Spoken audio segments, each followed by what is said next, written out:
Boom, I'm in the room. Good afternoon, good evening, good morning, wherever you're watching from or listening from. You're here because there's nothing on the telly. And I'm coming to you from the old Heale Manor. Now, today, I've got a guest. We're going to be talking about recovery from trauma. Now, this guy is ex US Army, and he's got a little bit of a story to tell. So without too much further ado, let's bring him in.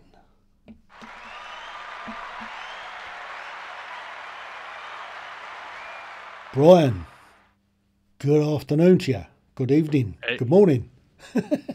hey, good, whatever it is on your side of the world. I'm in Boca Raton, Florida, Well, and you're in England. yes, it's good evening from me, and it's good morning to you. That's right. Now, Brian, we've already established that you're no relation to Ian Fleming. So, Unfortunately, no. so But I anyway, love his movies. yeah, he's written a few good ones, hasn't he? Just a And few, right? yeah. So, Brian, I nearly called you Ian then. Hey, I get called a lot of things, so don't worry. Terrific.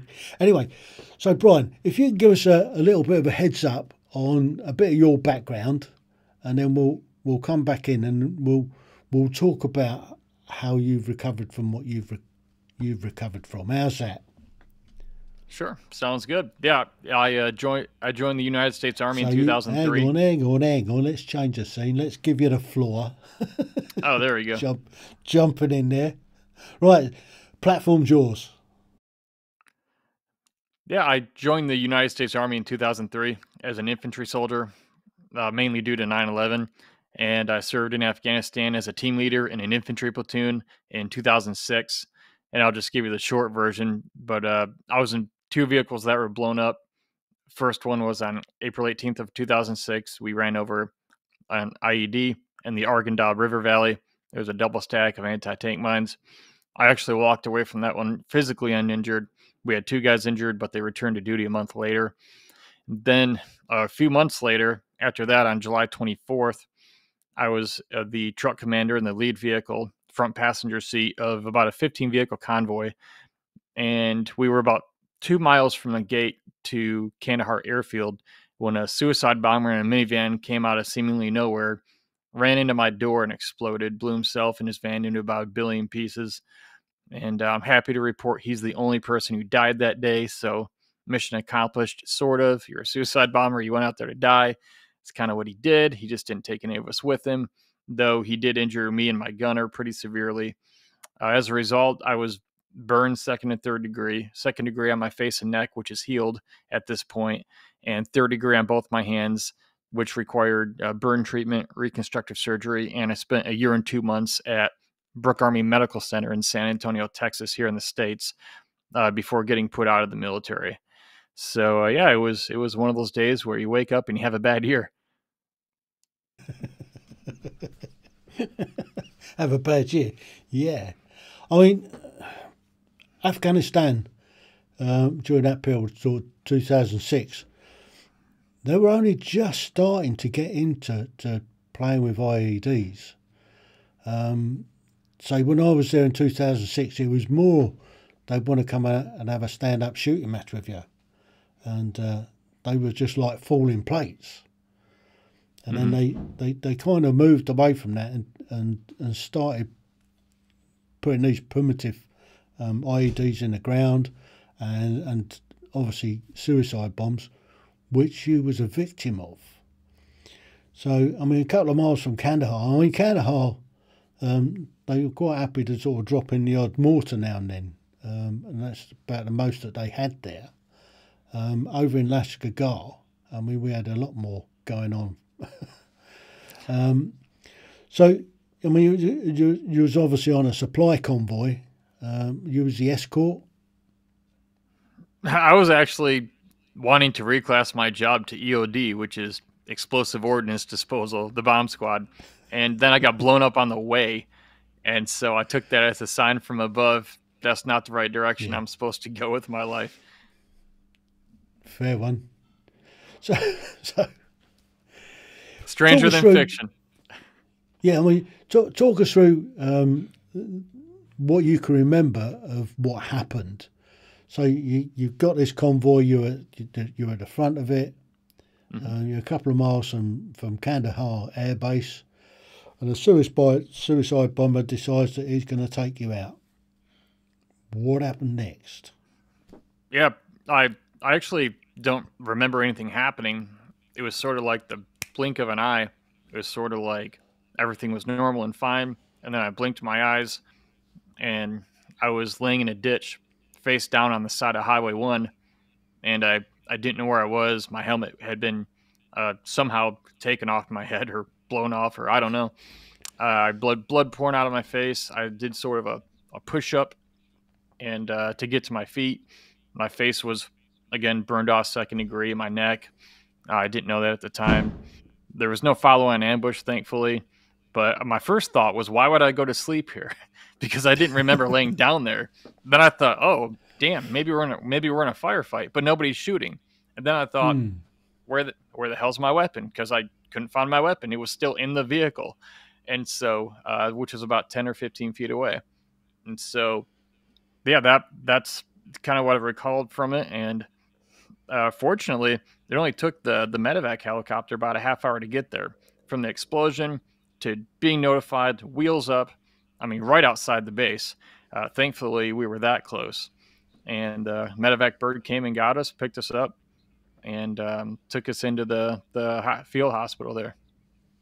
Yeah, I mean, so the guys that were in the vehicles behind, obviously they came and they gave you some first aid. Yeah, Did actually, they? the biggest person who helped me was my driver. My buddy Mike was the driver, and he was a medic. He was a combat medic, thankfully, and thankfully he Hmm. was also physically uninjured, and so he took care of me and the gunner, Yeah, and called in the 9-line medevac to get the birds in to pick us up and get us out.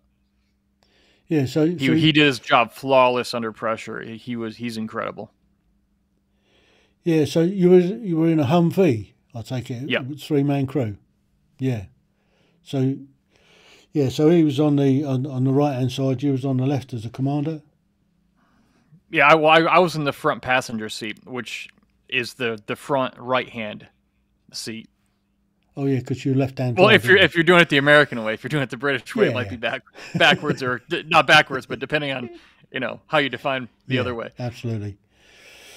So he's bunged out the 9-liner, which is all the information that they need to get things ready for when you arrive in at the hospital. So they dispatched aircraft, the MERT team, which is the medical emergency response team, lifted you out, took you to the hospital. Can you remember much of that at all?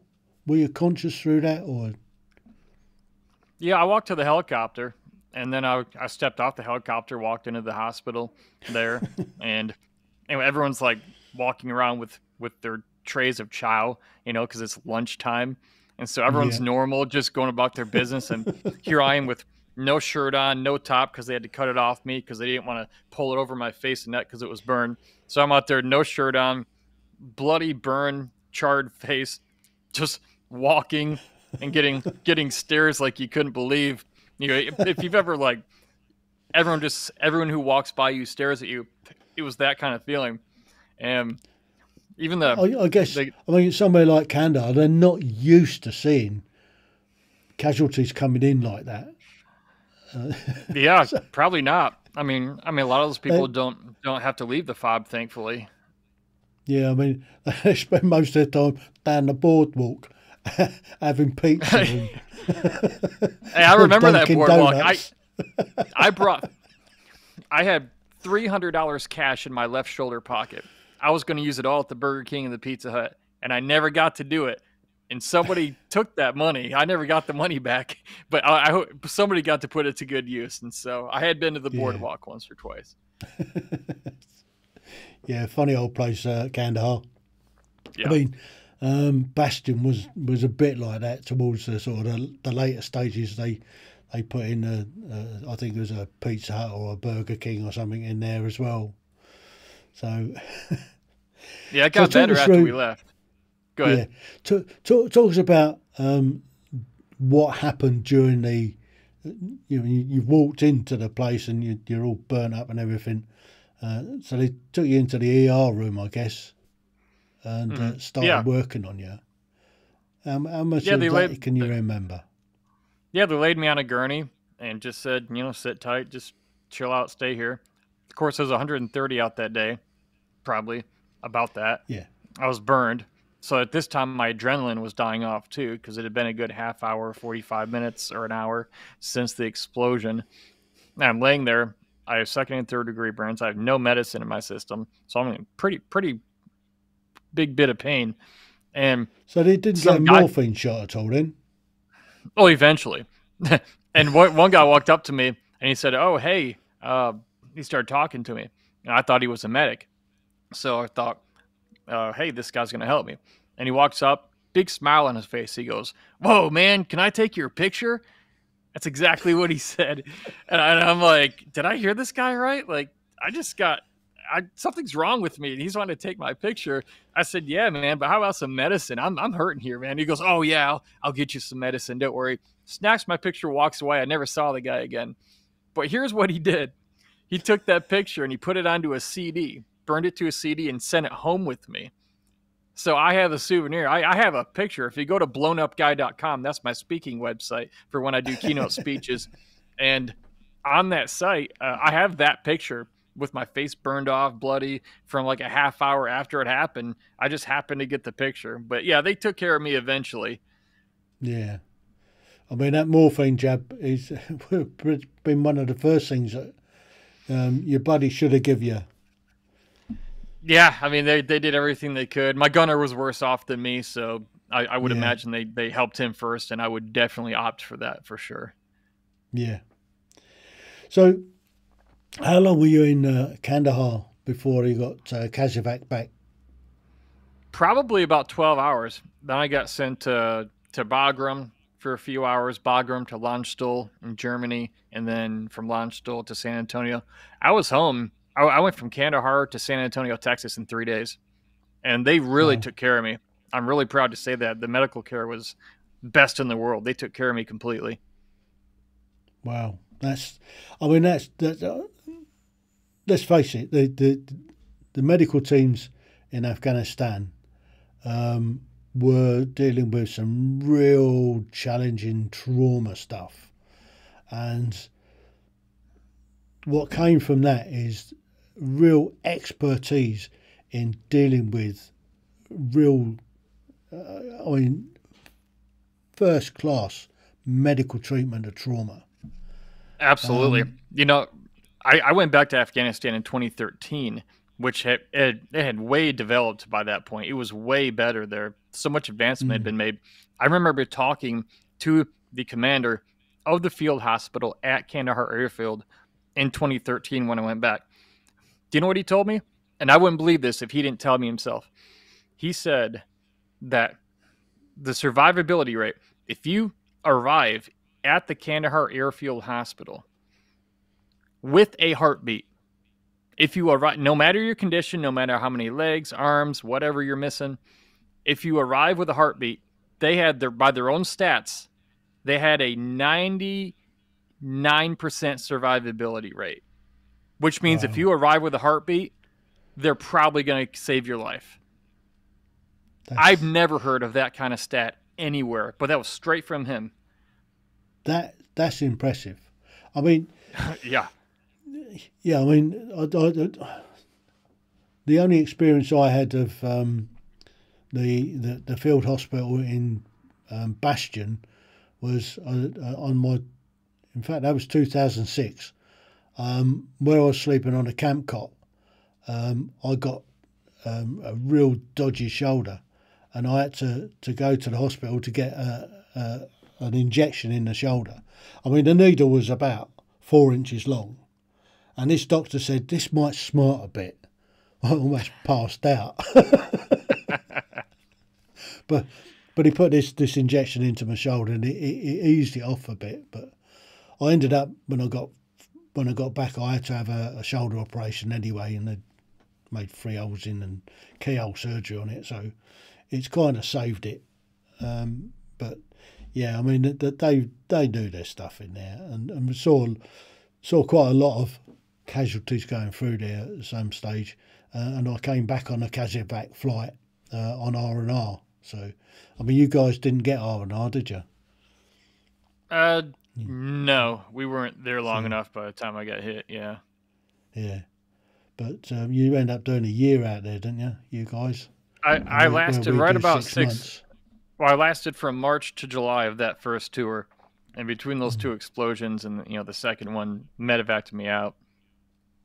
Yeah. Yep. Still get the medal though. Yeah. So what happened in the hospital in San Antonio? Well, the worst part of the whole injury. 3 days back. I guess you're probably getting a little bit of discomfort with pain and stuff like that. Yeah, you could call it mild discomfort, or as they say in America, I don't know if they say this in England, but they say acute pain. If they say the word acute pain, there's nothing cute about it. It's usually extreme pain. And yeah. But what happened was, when I arrived at the Army Medical Center in Texas, the nurses took me into the shower room and to clean me up. And the head nurse looked at me and said, "We're going to do this as quickly as possible, so it'll be as painless as possible." And I didn't know what he was talking about. I had no idea what they do for extreme burn victims. Well, at that point, him and about 2 other nurses, they all had to take out razor blades, and they had to start scraping the charred, dirty, burned skin off of the burn sites, my hands, my face, and my neck, because I would have died of infection, very high probability, if they didn't do that. And they kept me awake through it, because Ouch. a lot of times they have to do it multiple times. And if they give you anesthesia multiple times in too short of a time frame, they're afraid you might slip into a coma. But at the same time, they have to do it fast because you can go into shock from the pain. And so it lasted about I was told about a half hour, which was an eternity to me. It couldn't be over fast enough, and I wanted to fight them on it because it hurt so bad. Just imagine being skinned alive. That's what it was. Yeah.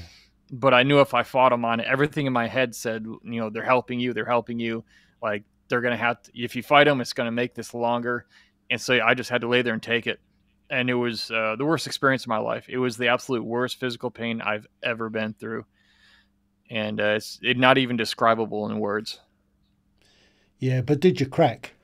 Did you tell them what they wanted to know? I said a lot of F words. It wasn't necessarily, directed toward them. It was more like, this hurts. Yeah, did you just give your number, rank, and name? Yeah, exactly. That's right. I'm not saying nothing. So you've gone through all this pain and everything like that.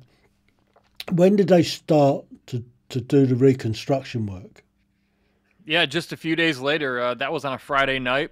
Monday morning, they took me into surgery and started doing skin grafts, which they told me they were going to skin graft my face probably, plus both my hands. And then the doctor told me where they start taking skin grafts from when they start, which is usually your rear end. Yeah. And so I thought to myself, this guy's got to be kidding me. Like, you can't put this back here on this up here.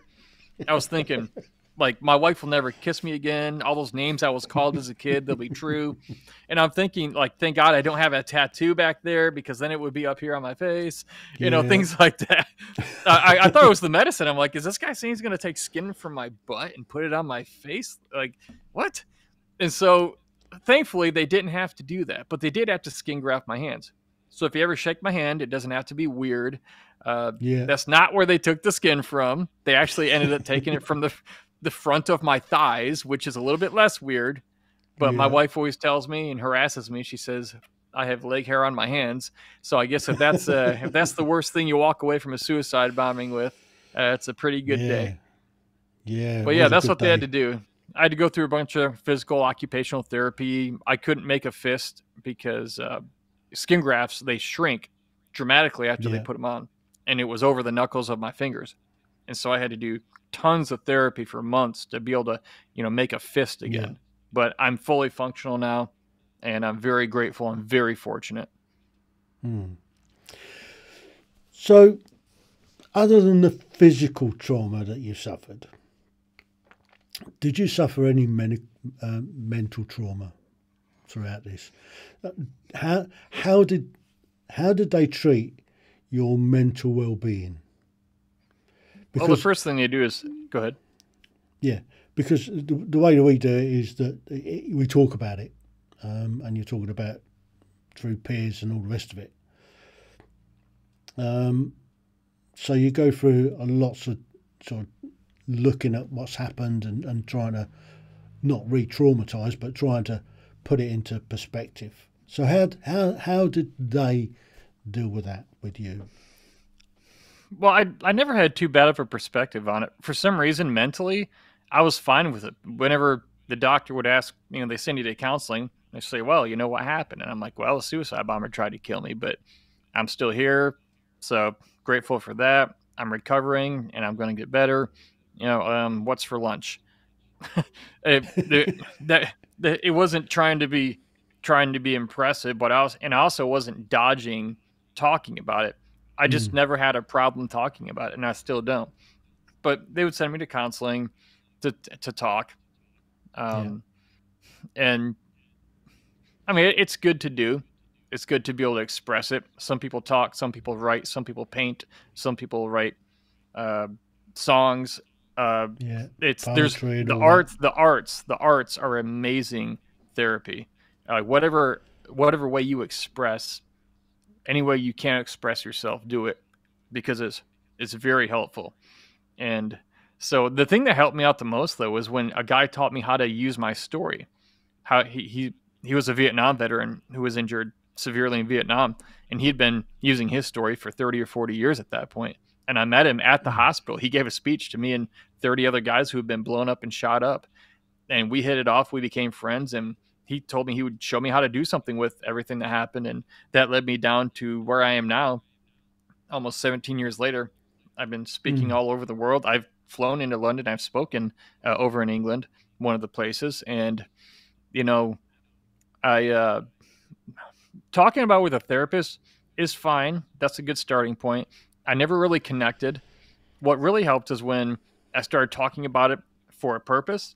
The first time I ever told my story, I had about 2 minutes on a stage, and I didn't know that 3,000 people were going to show up. And so it was a big event. And I just said, hey, I'm Brian. I got blown up. I guess I'm still here for a reason. Go for it. Probably the worst motivational speech in the world. But there was a lady there who, when I stepped off stage, she walked up to me and said, she told me how she'd been abused her whole childhood in several ways and as a teenager. And that 2 weeks prior to that day, me meeting her, she said that she had failed a suicide attempt. But then she said, Brian, if you can survive Afghanistan and all that injury, she said, I think I can get through this. That right there, that was the turning point in my life. It was a 1 degree shift, like on a compass, just 1 degree. It's little, but it's huge over the years. And what I learned was my story had helped her in a way that I didn't expect. And I didn't have any advice for her. But simply knowing she's not alone and other people are going through things and getting through things, that was enough to help her take her next step. And that's when something came out of me where, I later learned, Viktor Frankl in his book, Man's Search for Meaning, he actually explained in one sentence what happened to me. And he said, in some ways, suffering ceases to be suffering at the moment it finds a meaning. And in that moment, in some ways, suffering ceases to be suffering at the moment it finds a meaning. I was still dealing with my suffering, but it became something else. Suddenly it became purpose-driven. Suddenly I wanted to go find other people who were fighting a battle in their lives and see if I could help them. Now, this was 7 months after my injury. So this was very soon, very recent after my injury. But I found that next mission relatively quickly after my injury. And I think that's been one of the greatest contributing factors to my recovery. But it had nothing to do with me. It had to do Yeah. with me sharing my story for a purpose, not just going out and saying I got blown up, whatever. It Yeah. was, hey, I've been through this. Here's what I learned. And then people afterwards coming up to me saying, man, I went through these other 5 things, but I related to what you said with this or this. And then they received more hope to get through their thing. And so I got hooked on that because it gave my suffering a sense of meaning. Mm. So when did you sort of left the military? So you spent sort of 2 years in and out of the hospital, I guess. Mm-hmm. Year and 2 Uh, months. Yep. did you get discharged at the end of that, or? Yeah. Yeah. Actually, my last day on active duty was actually Veterans Day here in America back in 2007. Mm. And what have you done since? Just this going around talking, telling your Yeah, story. I give keynote speeches all over the world to different organizations, different companies, and I speak on resilience. And the main speech I've been giving for the past 16 years or so has been called How to Stand Firm When Everything Around You is Blowing Up, because everybody's fighting a battle in their life. And Mm. I realized a few years after my injury and my own recovery that the world's most resilient people think different in certain ways than people who don't make it. If you can take 2 people who go through the same exact trauma, and one will move forward productively in life oftentimes and sort Yeah. of quote get over it, and the other person for some reason for many reasons just can't seem to get traction back in life, and they never do. And it bothered me that I was somebody who was able to move forward, but I didn't know why. And so I started studying people throughout history who were extremely resilient. Viktor Frankl, a Holocaust survivor. People who were friends of mine who were injured worse than me, who were living good, happy, productive lives. And what were they doing differently that I was also doing? That way I can teach people these things. And so Mm. that's what I've been talking about and teaching people how to do when I give these keynote speeches all over the place. Brilliant. So if somebody wants to book you for one of these one of these talks, how do they get hold of you?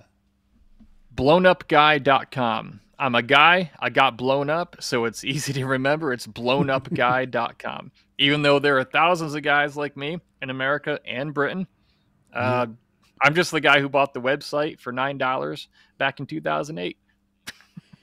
And I looked blown up back then, and Blownupguy.com. thankfully I don't anymore. But yeah, Yeah. blownupguy.com if you want to have me speak. And useyourstory.com. Yeah, if That's you want to share your story, yeah, because I have useyourstory.com because so many people over the years have asked me, come up to me after my speeches and say, Brian, I want to do what you do. I have a story, but I have no idea where to begin. Who would care about my story? How would I even get started? How do I launch a speaking career? Nobody teaches this in school. It's not a no. speech class. This is a business. And so I teach people at useyourstory.com how to position their story from a place of value, meaning how to position their story so it's the platform that solves a problem in the world that people deal with. That way, people want them to come speak. And if anyone listening right now, if you want to share your story and you have no idea where to begin, but you're thinking to yourself, man, I want to give speeches, I want to share my story, go to useyourstory.com right now. And what I'm going to do is there's a free roadmap there. It's called the Share Your Story Roadmap. It's free, not charging anything, it's free. And I'll show you how to share your story and make your first $500 speaking, because that is Terrific. doable. That's doable. Now, there's way more money in speaking than $500, but that's doable. People wouldn't believe how much money there is in speaking, but Mm. 500 is doable for anybody. And once you do that, you start to realize what's possible.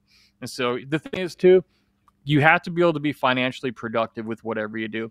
I never got into this for the money. I didn't know anyone did this. I never meant to do it. But there's a ton of money in it, and money is the grease on the machine that makes everything in life work. If you don't have Yeah. money, if you can't be financially productive, you'll go nowhere, and you'll help fewer people. So that's why making your first $500 speaking is so important. So yeah, Mm. if you're listening, you say, man, I want to share my story, make my first $500. Go get the Share Your Story roadmap at useyourstory.com. Terrific. Well, thanks so much, Brian. That's been fascinating. Hey, thanks for having me on. I appreciate it. Yeah, you're most welcome. So, blimey, that was cracking. So if you've got a story to tell and you want to know how to get started in the game, go and have a look at tellyourstory.com and check Brian out if you want him to come and have a chat with your people.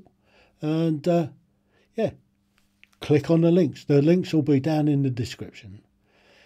So without too much further ado, thanks for listening, and I'll see you in the next one.